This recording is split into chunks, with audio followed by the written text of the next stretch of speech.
शिंदेसाहेब हे कायमच ॲक्शन मोडवर असतात, त्याच्यामुळं आजच ॲक्शन मोडवर आले त्याच्यातला भाग नाही. संघटनात्मक संपर्क प्रमुखांच्या ज्या नेमणुका झालेल्या आहेत प्रत्येक लोकसभा मतदारसंघानिहाय 48, तर त्यांच्यावर जबाबदारी दिलेली होती माननीय साहेबांनी 8 दिवसापूर्वी की आम्ही प्रत्येक लोकसभा मतदारसंघामध्ये गेलं पाहिजे, तिथली संघटनात्मक बांधणी कशी आहे ती बघितली पाहिजे, तिथे जर पदं रिक्त असतील तर ती भरली गेली पाहिजेत. तर सगळ्या संपर्क प्रमुखांपैकी किती संपर्क प्रमुख 8 दिवसामध्ये त्या लोकसभा मतदारसंघामध्ये जाऊन आले त्याचा त्यांनी आढावा घेतला. आता फक्त लोकसभा मतदारसंघापुरतं नाही तर आता तालुक्याच्या स्तरावर गेलं पाहिजे, विधानसभा मतदारसंघावर गेलं पाहिजे आणि तिथल्या देखील पदाधिकाऱ्यांचा आढावा आला पाहिजे, अशा पद्धतीच्या सूचना माननीय शिंदेसाहेबांनी आज आम्हाला केलेल्या आहेत. मी देखील त्याच्यातला एक संपर्क प्रमुख आहे 3 लोकसभा मतदारसंघाचा. आणि संघटनात्मक बांधणी ही आता निवडणुका संपल्यानंतर पुढे आम्हाला 3 वर्ष करायची आहे, कारण आता कुठच्याच निवडणुका नाहीत, ग्रामपंचायत सोडल्या तर ती कशा पद्धतीनं असली पाहिजे, कशा पद्धतीनं स्ट्रक्चर असलं पाहिजे, किती मतदारसंघाला किती जिल्हा प्रमुख असले पाहिजेत, कशा पद्धतीची पदाची रचना असली पाहिजे, या संदर्भामध्ये सन्माननीय साहेबांनी आमदार खासदारांना आणि संपर्क प्रमुखांना आज मार्गदर्शन केले. वीस प्रमाणात निवडणुका नाही, पण मधल्या काळात संघटना बांधणीवरती लक्ष दिलं जाणार आहे. तर रिस्ट्रक्चर केलं जाईल का, शफल केले जातील का, काही नवी पद्धती नाही, नक्कीच जे काम करत नाहीत किंवा पदं घेऊन बसलेले आहेत त्यांना नक्कीच बाजूला करून नव्या दमाचे कार्यकर्ते त्या ठिकाणी साहेब देतील. आणि त्याच्या पुढे जाऊन सांगतो की 12 तारखेपासून माननीय खासदार श्रीकांत शिंदे साहेबांचा देखील महाराष्ट्राचा दौरा सुरू होतोय. संभाजीनगरला पहिली आमची बैठक आहे सकाळी 11 वाजता. तिथे संभाजीनगर जालना या 2 लोकसभा मतदारसंघाचा आढावा स्वतः खासदार साहेब त्या ठिकाणी घेणार आहेत. संध्याकाळी पुणे शहर, मावळ मतदारसंघ, शिरूर मतदारसंघ आणि बारामती मतदारसंघ या प्रमुख पदाधिकाऱ्यांची बैठक श्रीकांत शिंदे साहेबांच्या अध्यक्षतेखाली होणार आहे. आणि दुसऱ्या दिवशी सोलापूर, लातूर आणि धाराशिव या 3 लोकसभा मतदारसंघाची बैठक होईल. आणि त्याच्यानंतर संध्याकाळी नांदेड, हिंगोली आणि परभणी अशा 3 मतदारसंघाची बैठक होईल. त्याच्यामुळं सगळेच पदाधिकारी, त्याच्यामध्ये स्वतः साहेब असतील, खासदार साहेब असतील, आम्ही सगळे असू, हे संघटनात्मक बांधणीसाठी महाराष्ट्राच्या कानाकोपऱ्यामध्ये फिरतोय आणि आम्ही ते आता तालुका पातळीवर जाणार आहोत. जी लोक निष्क्रिय आहेत अशा लोकांचं मूल्यमापन कसं केलं गेलेलं आहे किंवा त्याचा रिपोर्ट तयार आहे का आणि त्या अनुषंगाने पुढची कारवाई केली जाईल? प्रगतीपत्रक हे हातात पडल्यानंतर कोण पास झालंय ते नापास झालंय हे कळतं. त्याच्यामुळे मार्कशीट बनवणं अजून चालू आहे आणि ते मार्कशीट माझ्या अंदाजाप्रमाणे 15 दिवसामध्ये किंवा 30 दिवसामध्ये साहेबांच्या सहीनं तयार होईल. त्याच्यामध्ये जे सक्षमपणानं काम करत आहेत त्यांना साहेब पुढे चाल देतील. जे सक्षमपणानं निवडणुकीमध्ये यशस्वी होऊ शकले नाहीत, निवडणुका यशस्वी करू शकले नाहीत, अशा लोकांना साहेब थोडं थांबवतील. मंत्र्यांच्या कामाचा देखील आढावा घेतला जातो? नाही, ते नक्कीच घेतला जातो ना. मंत्र्यांच्या कामाचा आढावा हा नक्कीच प्री कॅबिनेटला घेतला जातो आणि त्याच्यामधनं आम्ही 8 दिवसामध्ये संघटनात्मक कुठे गेलो, आम्ही विभागाच्या मार्फत कुठं कामं जाऊन केली, विभागामध्ये उद्घाटनं किती केली, याचा सगळा आढावा स्वतः साहेब घेतात ना प्री कॅबिनेटला. पुणे कार्यकारिणी तुम्ही बरखास्त केली, त्याच्यानंतर इतर जिल्ह्यांमध्ये सुद्धा अशा प्रकारे तुम्ही विचार करताय की नव्या लोकांना संधी द्यायची किंवा नाही? बरखास्त करण्यापेक्षा प्रभारी म्हणून काही लोकांना ठेवलेलं आहे आणि जे चांगलं काम करतील त्यांना नक्की कंटिन्यू करू. मी संपर्क प्रमुख त्या तिथला आहे. साहेबांच्या परवानगीनं ज्यांना नवीन पदं द्यायची आहेत त्यांना नवीन पदं देखील देऊ. ज्यांना थांबवायचं आहे त्यांना थांबवू. त्यांना काही काळासाठी थांबवायचं आहे त्यांना काही काळ थांबवू.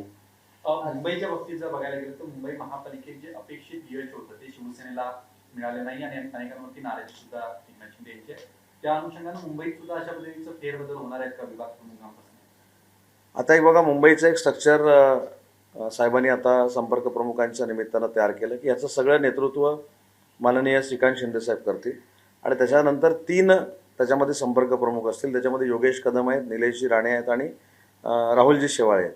शेवटी मी संपर्क प्रमुख आहे, माझा देखील परफॉर्मन्स बघितला जाणार आहे. मी संपर्क प्रमुख आहे, मी मंत्री आहे, म्हणजे मी संघटनात्मक काम करायचं नाही अशातला भाग नाही. तर सगळ्या ह्या रचनेवर स्वतः साहेब लक्ष ठेवून आहेत आणि याच पार्श्वभूमीवर साहेबांनी आज या आमदारांच्या आणि संपर्क प्रमुखांच्या बैठका घेतल्या. दिल्लीत तर एक कार्यक्रम आहे महिला अधिकाऱ्यांचं संमेलन, नेमकं काय कार्यक्रम? नाही, याच्यामध्ये संजय नहार म्हणून जे आहेत सराजचे, त्यांनी हा कार्यक्रम घेतलेला आहे आणि हा देशातला पहिला कार्यक्रम आहे की एका मातृभाषेच्या सगळ्या IAS ऑफिसर एकत्र येत आहेत आणि ते साहित्याचा विचार करणार आहेत, साहित्यावर बोलणार आहेत. त्याच्यामुळं हा कार्यक्रम संजय नहारनी घेतलेला आहे. त्याला मुख्यमंत्री महोदय देखील उपस्थित राहतील, उपमुख्यमंत्री महोदय देखील उपस्थित राहतील. आजच त्याच्या निमंत्रण पत्रिका सगळ्यांपर्यंत पोहोचलेल्या आहेत.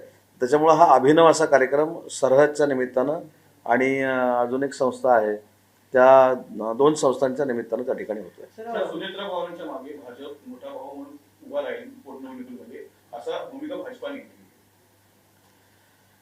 सुनेत्रा वहिनींचा उमेदवारी अर्ज भरतानाच माननीय एकनाथ शिंदेसाहेब उपस्थित होते.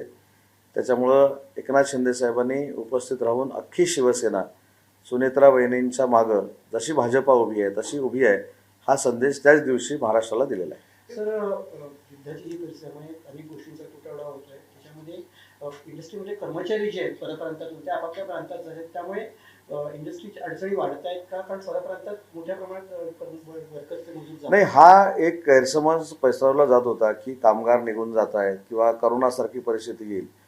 मी प्रातिनिधिक म्हणून छत्रपती संभाजीनगर असेल, त्याच्यानंतर पुणे असेल, पिंपरी चिंचवड असेल, त्याच्यानंतर कोकणातल्या काही इंडस्ट्री असतील त्या ठिकाणी स्वतः व्हिजिट केलेली आहे.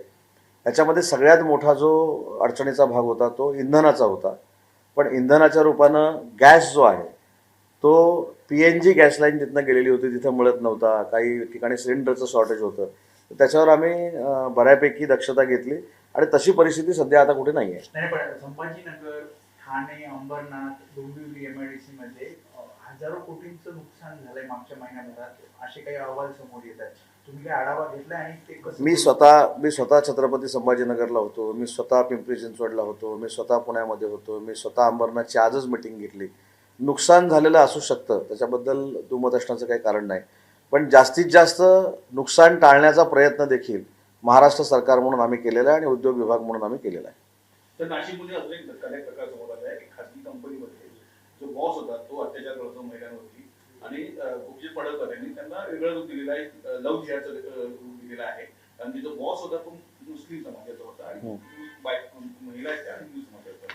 तर ह्या सर्व प्रकार नाही, अशी प्रवृत्ती कुठच्याही जाती धर्मामध्ये जरी असली तरी ठेचली पाहिजे. याच्याबद्दल दुमत असण्याचं काही कारण नाही. गोपीचंद पडळकरने याच्यामध्ये काय म्हटलं हे मला माहीत नाही, परंतु अशा प्रवृत्तीला जात पात धर्मभेद असता कामा नये. ज्या जातीचा माणूस, ज्या धर्माचा माणूस, ज्या पंथाचा माणूस अशा पद्धतीचं नीच कृत्य करत असेल, घाणेरडं कृत्य करत असेल तर त्याच्यावर कडक कारवाई झाली पाहिजे, हीच आमची सगळ्यांची भूमिका आहे.